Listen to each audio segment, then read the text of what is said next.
6월 3일 수요일 복 있는 사람 큐티 본문 히브리서 10장 1절에서 18절입니다.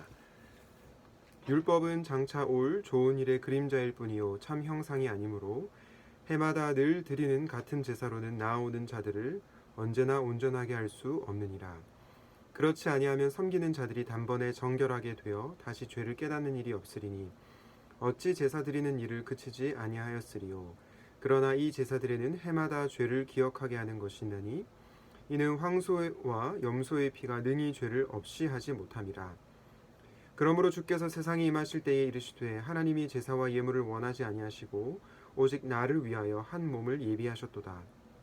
번제와 속죄제는 기뻐하지 아니하시나니 이에 내가 말하기를 하나님이여 보시옵소서 두루마리 책에 나를 가리켜 기록된 것과 같이 하나님의 뜻을 행하러 왔나이다 하셨느니라.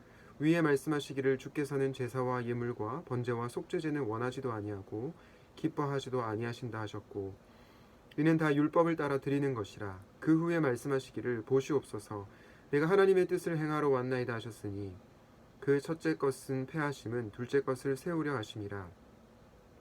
이 뜻을 따라 예수 그리스도의 몸을 단번에 들이심으로 말미암아 우리가 거룩함을 얻어노라. 제사장마다 매일 서서 섬기며 자주 같은 제사를 드리되 이 제사는 언제나 죄를 없게 하지 못하거니와 오직 그리스도는 죄를 위하여 한 영원한 제사를 드리시고 하나님 우편에 앉으사 그 후에 자기 원수들을 자기 발등상이 되게 하실 때까지 기다리시나니 그가 거룩하게 된 자들을 한 번의 제사로 영원히 온전하게 하셨느니라. 또한 성령이 우리에게 증언하시되 주께서 이르시되 그날 후로는 그들과 맺을 언약이 이것이라 하시고 내 법을 그들의 마음에 두고 그들의 생각에 기록하리라 하신 후에 또 그들의 죄와 그들의 불법을 내가 다시 기억하지 아니하리라 하셨으니 이것들을 사하셨은즉 다시 죄를 위하여 제사 드릴 것이 없느니라. 아멘.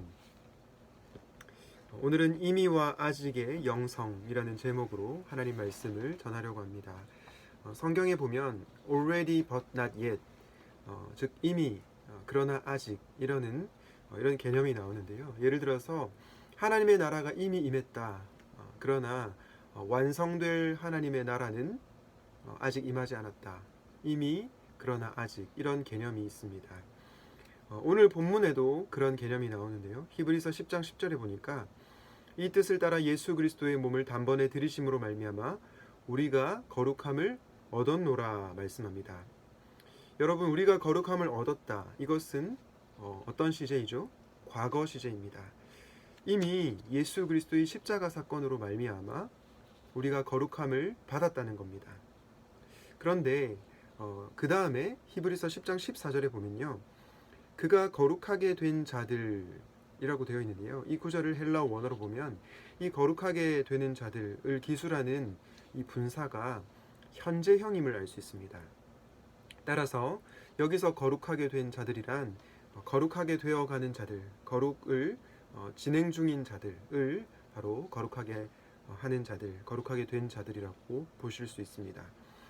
여러분, 히브리서 기자가 왜 이미 거룩함을 받았다라고 얘기를 하고 나중에 거룩하게 되어가는 중이다라고 다른 얘기를 하고 있는 걸까요? 우리는 이것 역시도 이미 그러나 아직 구도로 이해를 하시면 되겠습니다. 그렇다면 이 이미의 영성과 아직의 영성은 어떤 것일까요? 이 두 가지 내용을 오늘 본문을 통해서 살펴보겠습니다.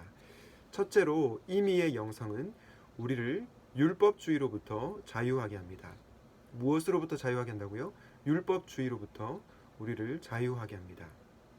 지난번에 제가 율법은 선한 것이라고 말씀드렸습니다. 그런데 우리의 신앙을 힘들게 만드는 게 있는데 그것이 바로 율법주의입니다. 오늘날 한국 교회 교인들의 모습을 보면 이 율법주의에 빠져 있는 교인들이 상당히 많습니다. 이들은 성경을 열심히 읽지 않는 것도 아닙니다. 교회 봉사를 하지 않는 것도 아닙니다. 오히려 훨씬 더 다른 교인들보다 열심히 신앙의 모습을 보입니다. 그런데 이들의 문제가 무엇입니까? 복음이 주는 자유함을 누리지 못하는 겁니다. 끊임없이 종교적인 행위는 하지만 하나님의 은혜를 누리지 못하는 겁니다. 오늘 히브리서 10장 3절과 4절에 보면요.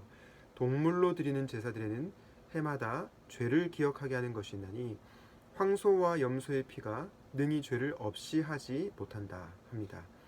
그리고 6절 말씀에 보니까 번제와 속죄제를 하나님께서 기뻐하시지 않는다 말씀합니다. 여러분, A라고 하는 성도가 있다고 가정해 봅시다. 이 성도가 죄를 범했습니다. 그리고 이 죄의 문제를 해결하기 위해서 열심히 신앙생활을 합니다. 성경도 열심히 읽고요. 기도도 많이 하고요. 그리고 교회 봉사도 열심히 합니다. 문제는 이 성도가 자유함을 느끼지 못한다는 겁니다. 그리고 자신을 정죄할 때가 있습니다. 나중에는 자기 의에 빠져서 바리새인들처럼 다른 사람들을 향해서 손가락질합니다. 겉으로는 굉장히 신앙적인 모습을 보일지 몰라도 이 사람은 사실은 율법주의에 빠진 것입니다. 여러분, 하나님께서는 오늘 17절 히브리서 10장 17절에서 말씀하신 것처럼 예수 안에 있는 자들의 죄와 불법을 다시는 기억하지 않는다고 말씀하십니다. 18절에서도 우리의 죄가 사하여졌기에 다시 죄를 위하여 제사를 드릴 것이 없다라고 말씀합니다. 혹시 여러분 중에 율법주의에 빠져서 복음이 주는 자유함을 누리지 못하고 계속해서 종교적인 행위, 어떤 신앙적인 행위들을 통해서 하나님 앞에 인정받으려고 하는 분들이 있다면 그러한 행위들을 포기하고 예수 그리스도께로 나아오십시오. 예수님은 우리를 자유하게 하실 수 있는 분이십니다. 왜냐하면 요한복음의 말씀에 이런 말씀이 있죠. 진리를 알지니 진리가 너희를 자유케 하리라. 성경은 진리를 누구라고 말씀합니까? 예수님께서 진리라고 하십니다. 내가 곧 길이요 진리요 생명이니. 이 예수님께로 나아가는 자들은 반드시 자유함을 경험하게 되는 것입니다. 우리가 이미 거룩한 자임을 믿고 율법주의로부터 자유하게 되는 임의의 영성을 여러분들이 꼭 기억할 수 있기를 바랍니다. 두 번째, 아직의 영성이 있습니다. 이 아직의 영성은 방종주의로부터 우리를 벗어나게 합니다. 제가 복음 안에서 자유함을 누리라 이렇게 말씀을 드렸는데요. 이 말씀을 오해해서 어떤 사람들은 목사님이 복음 안에서 자유함을 누리라고 했으니까 마음대로 살아도 되겠다. 내가 방탕하게 살아도 상관없겠지.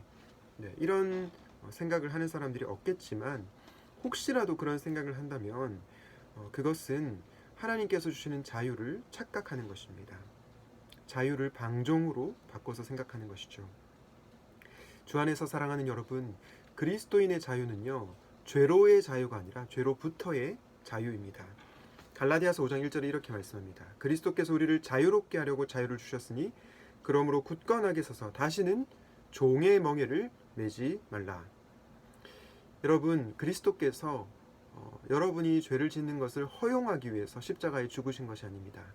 물론 우리의 죄를 사하시기 위해서, 용서하시기 위해서 십자가에 죽으신 것은 틀림이 없습니다.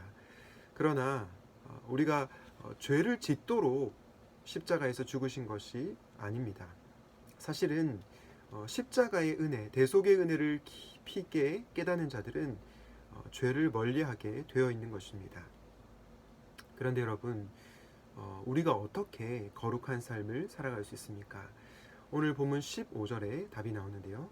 바로 성령님을 통해서 거룩한 삶을 살아갈 수 있습니다. 15절에 성령이 우리에게 증언하시되 라고 되어 있는데 여기서 우리는 성령님의 역할을 보게 됩니다. 여러분, 율법이 주지 못하는 삶의 변화, 거룩함, 이것을 누가 줄 수 있습니까? 바로 성령 하나님께서 주실 수 있습니다. 히브리서 10장 16절 말씀에 보면 새 언약에 관한 말씀이 나오는데요.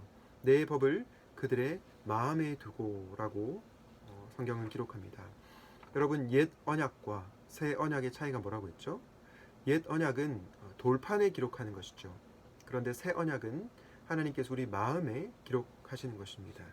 그런데 이 새 언약은 성령 하나님과 연관성이 있습니다. 저는 이 히브리서 10장 16절 말씀을 보면서 에스겔 36장 말씀이 떠올랐는데요. 에스겔 36장 26절과 27절은 이렇게 말씀합니다.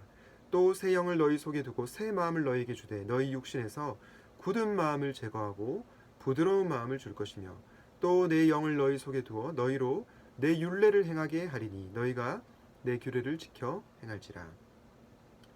여러분, 이 에스겔 36장에서 새 영은 무엇을 가리킵니까? 바로 성령님을 가리킵니다. 그런데 하나님께서 성령님을 우리의 마음속에 두시고 그리고 굳은 마음을 제거하고 부드러운 마음을 주신다고 합니다. 그리고 나아가 성령을 너희 속에 두어 너희로 하나님의 율례를 행하게 할 것이다 라고 말씀하고 있는 것입니다. 이것을 통해서 우리는 성령님과 동행할 때, 성령님 안에 거하며 살아갈 때 거룩한 삶을 살아갈 수 있다는 것을 알 수 있습니다.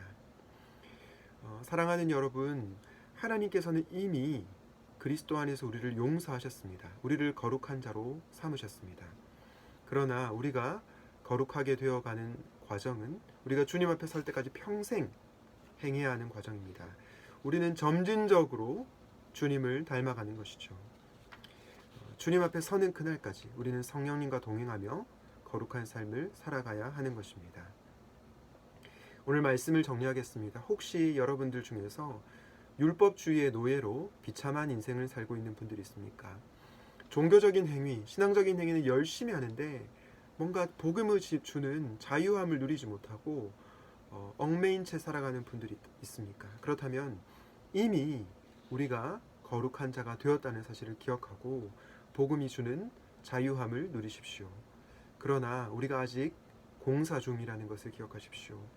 성령 안에서 끊임없이 거룩한 삶을 살아가십시오. 그것이 바로 구원받은 자의 합당한 삶입니다. 이미와 아직의 영성을 기억하고 율법주의로부터 자유하고 방종주의로부터 벗어나는 진정한 그리스도인들이 될 수 있기 바랍니다.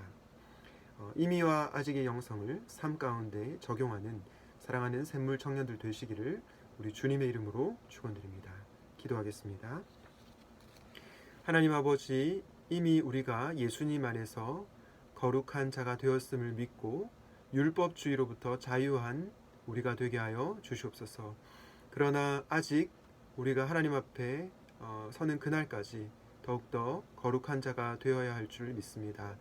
우리가 성령 하나님과 동행하며 더욱더 예수 그리스도를 닮아 거룩한 자로 변화되어 갈 수 있도록 인도하여 주시옵소서.